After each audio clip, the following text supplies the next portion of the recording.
like what you see across the 60s is what seemed like a more unified movement fragmenting.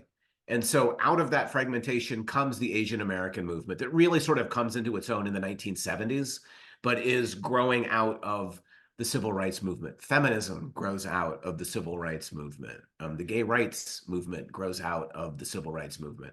So, maybe my presentation of the age of Reagan is a little pessimistic. There's a lot of really important identity movement and reform movement that continues into the 70s and beyond.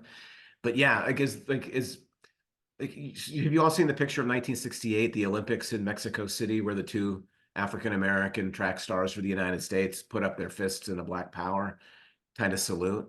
It's really powerful for African Americans. It alienates a lot of other people who are part of that movement, right? Who imagined that we were building to something more inclusive, as groups like SNCC, the Student Nonviolent Coordinating Committee, increasingly sort of sideline white activists and say it needs to be Black people who do this work.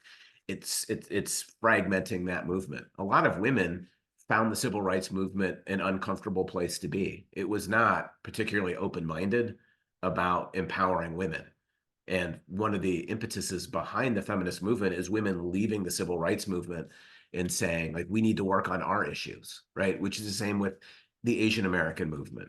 It's really, Americans don't talk about what happened to Japanese Americans during World War II until the 1970s. And a large part of what pushes Americans to talk about it is that Asian American movement saying we have to hold our country accountable for this. And in 1988, Reagan signed legislation that provided an official apology to Japanese Americans and reparations. It was $20,000 to every survivor. So you still had to be alive in the late 80s, early 90s to collect the check. The $20,000 doesn't come close to capturing the financial loss that Japanese Americans suffered during the war, but it's seen as a way of trying to give the apology some weight. But it hardly fixes things. I'm about to publish an essay on romance novels in Japanese American incarceration.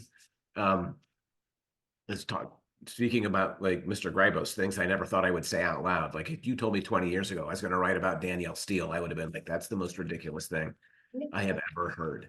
But, here I am and I'm writing it and trying to make the argument that whatever the apology might have accomplished for Japanese Americans and for racial equality, that romances in the 90s actually undo a lot of that by trying to turn what was done to Japanese Americans into kind of a redemptive things for white people. It's really weird what Danielle Steele and David Gutterson are doing with romance in the 90s.